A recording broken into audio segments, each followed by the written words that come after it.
আমার মাকে দাদু বাড়িতে একা পেয়ে যেভাবে কাজ করল বন্ধুরা গল্পটি সম্পূর্ণ শুনলে আপনাদের মেশিন দিয়ে পানি চলে আসবে।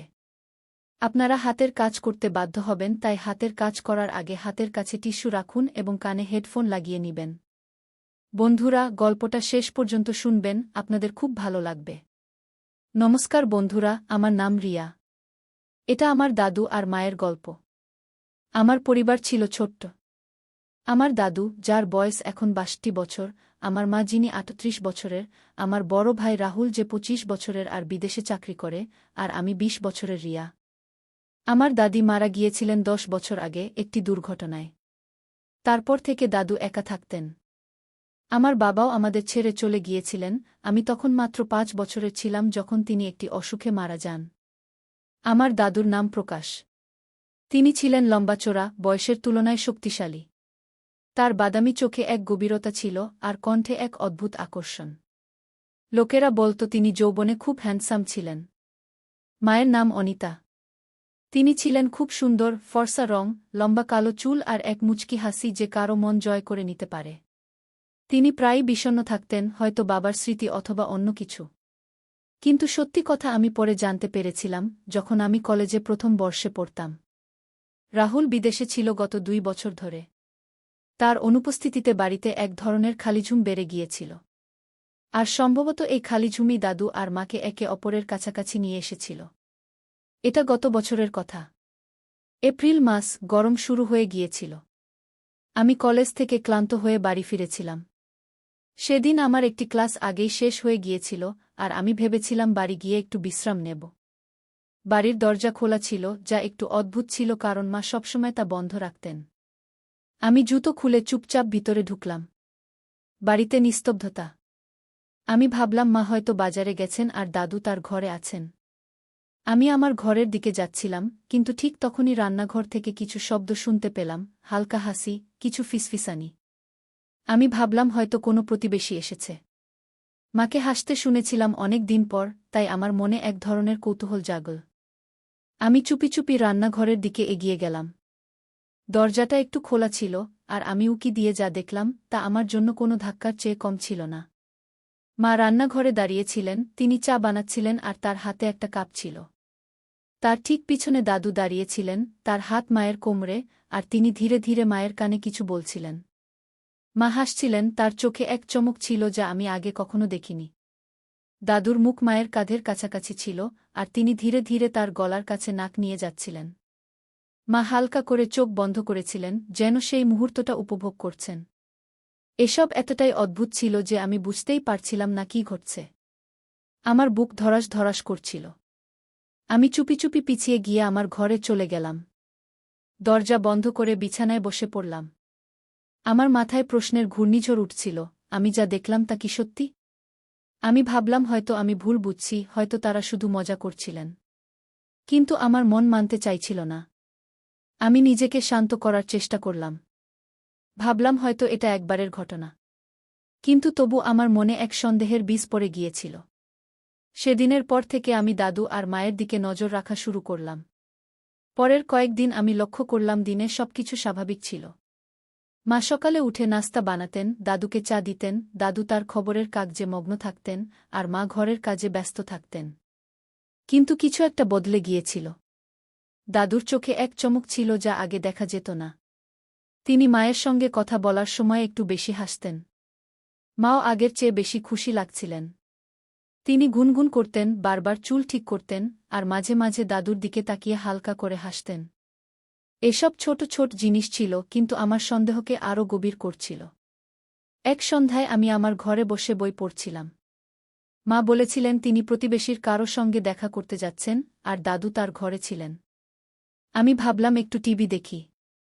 হল রুমে গেলাম, কিন্তু ঠিক তখনই মায়ের চপ্পলের আওয়াজ শুনতে পেলাম। আমি ভাবলাম তিনি তাড়াতাড়ি ফিরে এসেছেন। টিভির আওয়াজ কমিয়ে চুপি চুপি দেখার চেষ্টা করলাম। মা হল রুমে ছিলেন না। আমি লক্ষ্য করলাম দাদুর ঘরের দরজাটা একটু খোলা ছিল। আমি চুপি চুপি সেখানে গেলাম। ভিতর থেকে মায়ের মৃদু কণ্ঠ শুনতে পেলাম, প্রকাশজি, কেউ দেখে ফেললে কি ভাববে? দাদু হেসে বললেন, অনিতা, রিয়া উপরে আছে, আর বাইরে কেউ নেই। চিন্তা করো না। গিয়ে আমি দরজার ফাঁক দিয়ে উকি দিলাম। মা দাদুর পাশে বসেছিলেন। দাদুর হাত মায়ের কাঁধে ছিল, আর তিনি ধীরে ধীরে তার চুলে হাত বুলিয়ে দিচ্ছিলেন। মায়ের মুখ একটু লাল ছিল, আর তিনি দাদুর দিকে তাকিয়ে হাসছিলেন। তারপর দাদু তার মুখ মায়ের কাছাকাছি নিয়ে আর মা দুজনেই তাদের চোখ বন্ধ করে নিলেন। তাদের মধ্যে সেই মুহূর্তটা এমন ছিল যা আমার পক্ষে বোঝা কঠিন। আমি চুপচাপ পিছিয়ে গেলাম এবং আমার ঘরে চলে এলাম। আমার মাথা ঝিমঝিম করছিল। কয়েকদিন পর এক রাত আমি দেরি পর্যন্ত পড়ছিলাম। প্রায় 1:30টা বেজেছে। আমি ভাবলাম পানি খেয়ে ঘুমিয়ে পড়ব। আমি আমার রুম থেকে বেরিয়ে কিচেনের দিকে যাচ্ছিলাম, তখনই দেখলাম দাদা তার রুম থেকে বেরিয়ে মায়ের রুমের দিকে যাচ্ছেন। তিনি চুপচাপ হাঁটছিলেন, যেন কেউ টের না পায়। মায়ের রুম ছিল প্রথম তলায় আর দাদার রুম নিচে। আমি ভাবলাম হয়তো তার কোনো কাজ আছে। কিন্তু তারপরই দেখলাম মায়ের রুমের দরজা একটু খোলা, আর দাদা ভেতরে চলে গেলেন। দরজা বন্ধ হয়ে গেল। আমি সেখানেই সিঁড়িতে দাঁড়িয়ে রইলাম। আমার হৃদয় আবার দ্রুত স্পন্দিত হতে লাগল। আমি সাহস করে চুপি চুপি মায়ের রুমের কাছে গেলাম। দরজার নিচ থেকে একটু আলো আসছিল। আমি কান দরজার সঙ্গে লাগিয়ে দিলাম। ভেতর থেকে মৃদু মৃদু কথা শোনা যাচ্ছিল। মায়ের কণ্ঠ, প্রকাশজি, যদি রিয়াকে জানা হয়ে যায় আর দাদার মৃদু হাসি, অনিতা, সে ঘুমিয়ে আছে, কিছুই জানে না কি। তারপর কিছুক্ষণের জন্য নিস্তব্ধতা, আর তারপর এমন কিছু শব্দ এল যা আমার পক্ষে বোঝা কঠিন ছিল না। বিছানার মৃদু ক্রিকিং, কিছু পড়ার শব্দ, আর তারপর মায়ের মৃদু নিঃশ্বাস। মনে হচ্ছিল যেন তারা দুজন একে অপরের খুব কাছাকাছি আছে। আমি সেখান থেকে দৌড়ে আমার রুমে চলে এলাম। দরজা বন্ধ করে বিছানায় শুয়ে পড়লাম। আমার শ্বাস দ্রুত হচ্ছিল আর শরীর কাঁপছিল। এটা কি ছিল? আমার চোখের সামনে সেই সব ঘুরছিল, রান্নাঘরে সেই মুহূর্ত, হোলঘরে সেই নিকটতা, আর এখন এই রাতের নিস্তব্ধতা। আমি ঘুমাতে পারলাম না। আমার মনে রাগ ছিল, লজ্জা ছিল, কিন্তু সঙ্গে একটা অদ্ভুত টানও ছিল। আমি বুঝতে পারছিলাম না আমার কি হচ্ছে। পরের দিন আমি কলেজে গেলাম, কিন্তু আমার মন কোথাও ছিল না। আমার বন্ধুরা জিজ্ঞেস করল আমি কেন মনমরা, কিন্তু আমি কিছু বললাম না। আমি শুধু ভাবছিলাম কি করব, আমি কি মায়েকে জিজ্ঞেস করব নাকি দাদাকে? কিন্তু আমার সাহস হচ্ছিল না। আর তারপর একটা অদ্ভুত ব্যাপার ঘটল। যখনই আমি সেই রাতের কথা মনে করতাম, আমার শরীর একটা অদ্ভুত উত্তাপে ভরে যেত। আমার মনে কিছু খারাপ চিন্তা আসতে শুরু করল। আমি ভাবতে লাগলাম, এমন হওয়া কি ভুল? কি সবাইকে ভালোবাসা আর নিকটার প্রয়োজন হয় না? আর তারপর একটা বিপজ্জনক চিন্তা আমার মাথায় এল, আমারও কি কারো প্রয়োজন আছে? আমি আমার বন্ধু রোহানের দিকে নজর দিতে শুরু করলাম। সে কলেজে প্রায় আমার সঙ্গে কথা বলত। তার চোখে সেই চমক ছিল যা আমি দাদার চোখে দেখেছিলাম। সে হাসত, আমার সঙ্গে মজাক করত, আর মাঝে মাঝে আমার কাছাকাছি আসার চেষ্টা করত। আগে আমি তাকে দূরে রাখতাম, কিন্তু এখন আমি তাকে থামাতে পারছিলাম না। একদিন কলেজের পর আমরা পার্কে বসেছিলাম। সে আমার কাছাকাছি এল, আমার হাত স্পর্শ করল। তার আঙুলগুলো আমার তালুতে মৃদু মৃদু ঘুরছিল, আর আমার শরীরে একটা অদ্ভুত কম্পন হল। সে ধীরে ধীরে আমার কানে বলল, রিয়া, তুমি খুব সুন্দর গো। আমি কিছু বললাম না, শুধু তার চোখের দিকে তাকিয়ে রইলাম। আর তারপর আমি নিজেকে তার আরও কাছাকাছি যেতে দিলাম। সেই দিনের পর রোহান আর আমার মধ্যে কিছু বদলে গেল। সে আমাকে মেসেজ করত, রাত পর্যন্ত কথা বলত। আমরা কলেজের পর প্রায়ই দেখা করতে লাগলাম। একবার সে আমাকে তার বাসায় ডাকল। তার পরিবার বাইরে গিয়েছিল। আমি গেলাম। আমরা তার রুমে বসেছিলাম। সে আমার কাছাকাছি এসে আমার কাঁধে হাত রাখল। তার শ্বাস আমার মুখের কাছাকাছি ছিল। সে ধীরে ধীরে আমার গাল স্পর্শ করল, আর আমি তাকে থামালাম না। সেই মুহূর্তটা এমন ছিল যা আমাকে ভুলও মনে হচ্ছিল, কিন্তু সঙ্গে একটা অদ্ভুত শান্তিও দিচ্ছিল। ধীরে ধীরে আমি রোহানের সঙ্গে বেশি সময় কাটাতে লাগলাম। আমরা কলেজের পর কোথাও না কোথাও ঘুরতে যেতাম। সে আমাকে তার বন্ধুদের সঙ্গে পরিচয় করিয়ে দিত, আর আমি তার দুনিয়ায় হারিয়ে যেতে লাগলাম। কিন্তু আমার মনে সবসময় দাদা আর মায়ের কথা ঘুরত। আমি ভাবতাম, যদি তারা এমন করতে পারে, তাহলে আমার জন্যও এটা ভুল নয়। আমি নিজেকে বোঝানোর চেষ্টা করতাম যে এসব স্বাভাবিক, কিন্তু কোথাও যেন আমার ভেতরের একটা অংশ চিৎকার করে বলছিল যে আমি ভুল পথে যাচ্ছি। এক রাতে আমি বাড়ি ফিরলাম। মা আর দাদা হোলঘরে বসেছিলেন। মা দাদার জন্য চা বানাচ্ছিলেন, আর দাদা তার দিকে তাকিয়ে হাসছিলেন। আমি লক্ষ্য করলাম মায়ের শাড়ির আঁচল একটু নিচে সরে গেছে, আর দাদার চোখ সেখানেই আটকে আছে। মা হালকা করে তার চুল ঠিক করলেন আর দাদা তার দিকে হাত বাড়ালেন। আমি চুপি চুপি আমার রুমে চলে গেলাম, কিন্তু সেই দৃশ্য আমার মাথা থেকে যাচ্ছিল না। আর তারপর সেই রাতেই রোহানের মেসেজ এল। সে লিখল, রিয়া, তুমি আজ খুব সুন্দর লাগছিলে। কাশ তুমি আমার কাছে থাকতে। আমি উত্তর দিলাম, কাশ আমিও তোমার কাছে থাকতে পারতাম। আর সেই রাতে আমি নিজেকে পুরোপুরি বদলে যেতে অনুভব করলাম। কয়েক মাস কেটে গেল। আমি রোহানের সঙ্গে আমার পথে হাঁটছিলাম, আর দাদামা তাদের পথে। রোহানের সঙ্গে আমার নিকটতা এখন একটা অভ্যাসে পরিণত হয়েছিল। আমি দিনে কলেজে যেতাম, কিন্তু আমার মন অন্য কোথাও থাকত। ক্লাসে বসে আমি না, আমি তার বার্তাগুলো পড়তাম না, তার কথায় হারিয়ে যেতাম। সে আমাকে প্রতিদিন এমন কিছু বলত যা আমার হৃদয় স্পর্শ করত।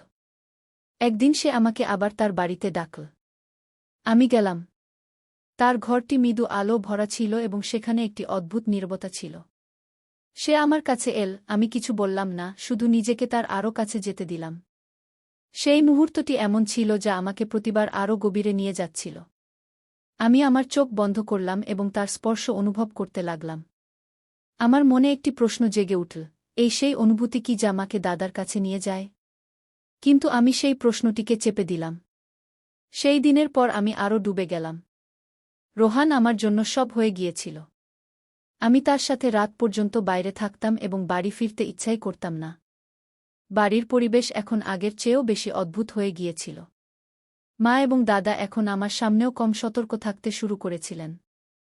আমার মনে রাগ ছিল, কিন্তু সাথে একটি অদ্ভুত টানও ছিল। আমি ভাবছিলাম, তাদের কি এখন আর কোনো ভয় নেই? তারা কি ভাবছে যে আমি কিছু জানি না? এবং তারপর আমার মন রোহানের দিকে চলে গেল। তার কথা, তার স্পর্শ, এবং সেই মুহূর্তগুলি যা আমাকে প্রতিবার আরও গভীরে নিয়ে যাচ্ছিল। আমি নিজেকে বোঝানোর চেষ্টা করলাম যে, যদি মা এবং দাদা এমন করতে পারেন, তাহলে আমার জন্যও এটি ভুল নয়। কিন্তু আমার হৃদয়ের একটি কোণ চিৎকার করছিল যে আমি ভুল পথে যাচ্ছি। তারপর এক রাতে আমি দেরি করে বাড়ি ফিরলাম। রোহানের সাথে একটি পার্টিতে গিয়েছিলাম এবং সেখানের পরিবেশ আমাকে আরও বিভ্রান্ত করেছিল। আমি দেখলাম যে মায়ের ঘর বন্ধ ছিল এবং দাদা তার ঘরে ছিলেন না। আমি চুপি চুপি মায়ের ঘরের কাছে গেলাম। দরজার নিচ থেকে মৃদু আলো আসছিল। আমি কান দরজার সাথে লাগিয়ে দিলাম। ভিতর থেকে মায়ের মৃদু কণ্ঠ শুনতে পেলাম, প্রকাশজি, আজ একটু তাড়াতাড়ি। রিয়া কখন আসবে জানি না। দাদা হেসে বললেন, অনিতা, সে তার নিজের জগতে হারিয়ে আছে। সে কি জানে? তারপর নীরবতা নেমে এল। আমি বুঝতে পারলাম যে তারা আবার সেই জগতে হারিয়ে গেছেন। আমি আমার ঘরে গেলাম এবং বিছানায় শুয়ে পড়লাম। আমার মনে একটি ঝড় উঠছিল। আমি ভাবছিলাম, এই সব কি এখন আমার সামনেও খোলাখুলি হবে? এবং তারপর রোহানের বার্তা এল। সে লিখল, রিয়া, আজ রাতে তুমি খুব সুন্দর দেখাচ্ছিলে। কাশ তুমি আমার কাছে থেকে যেতে। আমি উত্তর দিলাম, কাশ আমি থাকতে পারতাম। সেই রাতে আমি নিজেকে সম্পূর্ণরূপে পরিবর্তিত হতে অনুভব করলাম। আমি সেই পথে এতটাই এগিয়ে গিয়েছিলাম যে ফিরে আসা অসম্ভব মনে হচ্ছিল। কয়েক মাস কেটে গেল। আমি রোহানের সাথে আমার নিজের জগতে হারিয়েছিলাম এবং দাদামা তাদের নিজের জগতে। কিন্তু একদিন সব বদলে গেল। এক সন্ধ্যায় আমি কলেজ থেকে ফিরে দেখলাম যে বাড়ির পরিবেশ কিছুটা আলাদা। দরজায় একজোড়া জুতা পরে ছিল যা আমার চেনা লাগছিল। আমি ভিতরে গেলাম হলে রাহুল বসেছিল। তার মুখ শক্ত ছিল। মা এবং দাদাও সেখানে ছিলেন, কিন্তু তাদের চোখ নিচে ছিল। আমি বললাম, ভাইজা, তুমি কখন এলে? রাহুল আমার দিকে তাকাল এবং ধীরে বলল, আজ সকালে। রিয়া, তুমি উপরে যাও। আমাকে মা এবং দাদার সাথে কিছু কথা বলতে হবে। আমার অদ্ভুত লাগল, কিন্তু আমি আমার ঘরে চলে গেলাম। উপরে থেকে আমি তাদের কণ্ঠস্বর শুনতে পাচ্ছিলাম। রাহুলের কণ্ঠস্বর উচ্চ হচ্ছিল এবং মায়ের কণ্ঠ কাঁপছিল। আমি চুপি চুপি সিঁড়িতে নেমে গেলাম এবং শোনার চেষ্টা করতে লাগলাম। রাহুল চিৎকার করছিল, এখানে কি চলছে? আমি ভেবেছিলাম আমি আমার পরিবারের জন্য পরিশ্রম করছি, আর এখানে এই সব। তার কণ্ঠে রাগ ছিল, কিন্তু সাথে একটি ব্যথাও ছিল। আমি নিচে তাকালাম। রাহুল তার ফোনে কিছু দেখাচ্ছিল। মা এবং দাদা সোফায় বসেছিলেন। তাদের মুখ সাদা হয়ে গিয়েছিল। রাহুল ফোনটি মায়ের দিকে বাড়িয়ে দিল এবং বলল, এটা দেখো।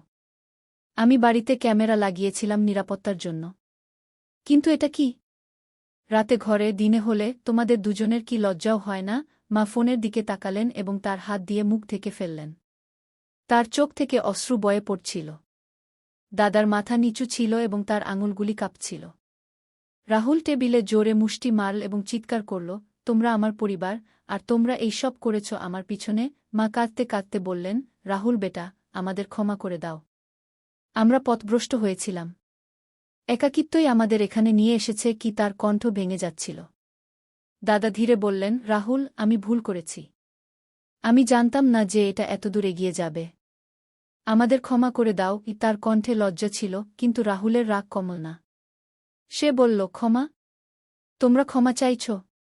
তোমরা কি জান যে এই বাড়িতে কি ভেঙে পড়েছে? রিয়াও এর শিকার হয়ে গেছে। আমি শুনছিলাম এবং আমার পা কাঁপতে লাগল। রাহুল আমাকে ডাকল, রিয়া, নিচে আয়। আমি ভয়ে ভয়ে নিচে নেমে গেলাম। রাহুল আমার দিকে তাকাল এবং বলল, রিয়া, তুমিও বল, এসব কতদিন ধরে চলছে? আর তুমি কতদূর পথভ্রষ্ট হয়েছ? আমি কেঁদে ফেললাম। আমি সব বললাম। রান্নাঘরে সেই মুহূর্ত, রাতের নীরবতা, এবং রোহানের সাথে রাহুলের মুখ লাল হয়ে গেল। সে তার চুল টেনে ধরে বলল, এটা আমার পরিবার আমি বিদেশে দিনরাত পরিশ্রম করি, আর এখানে সব কিছু নষ্ট হয়ে যাচ্ছে।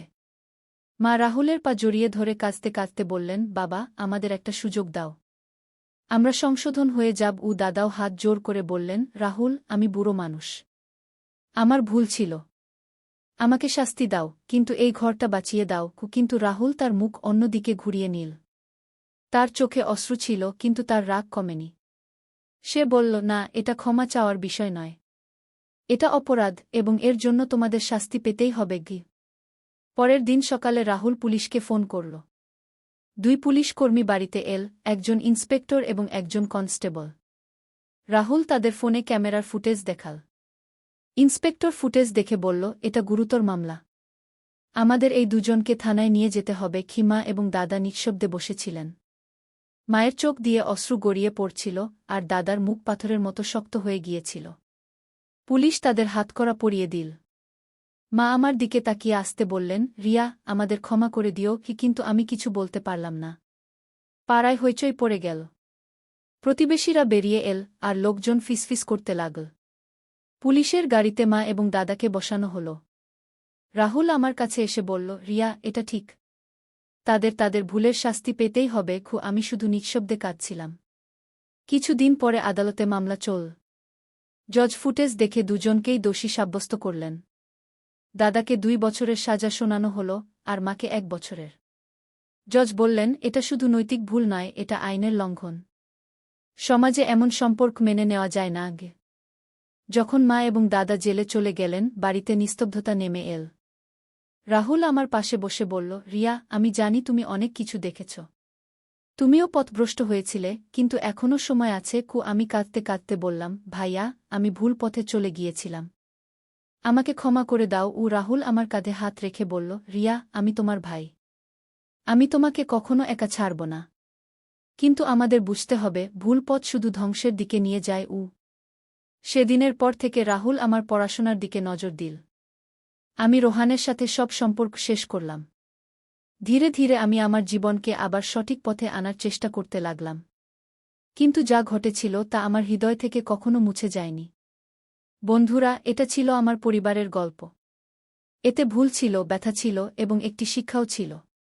আমি আপনাদের বলতে চাই, যদি আমাদের আশেপাশে কেউ ভুল পথে যায়, তাহলে তাকে শাস্তি দেওয়ার আগে বোঝানোর চেষ্টা করা উচিত। সবারই ভালোবাসা ও ঘনিষ্ঠতার প্রয়োজন, কিন্তু তাকে সঠিক পথে আনা আমাদের দায়িত্ব। যদি আমরা কাউকে সঠিক সময়ে থামাতে পারি, তাহলে হয়তো একটি পরিবার ভেঙে যাওয়া থেকে বেঁচে যাবে। এই গল্প আমাদের শেখায় যে ভুল মানুষ থেকেই হয়, কিন্তু সেগুলো সংশোধন করার সুযোগও আমাদেরই দিতে হবে। তো বন্ধুরা, এটা ছিল আমার গল্প। আশা করি আপনাদের ভালো লেগেছে। যদি গল্পটি ভালো লেগে থাকে, তাহলে লাইক করুন, বন্ধুদের সাথে শেয়ার করুন, আর নিচে কমেন্টে জানান গল্পের কোনো অংশটি আপনাদের সবচেয়ে বেশি ভালো লেগেছে। আর হ্যাঁ, যদি এখনও পর্যন্ত আপনি আমার চ্যানেল সাবস্ক্রাইব না করে থাকেন, তাহলে এখনই সাবস্ক্রাইব করে নিন, যাতে এমন মজার গল্পগুলো আপনার কাছে পৌঁছতে থাকে। আগামী গল্পে দেখা হবে। নমস্কার।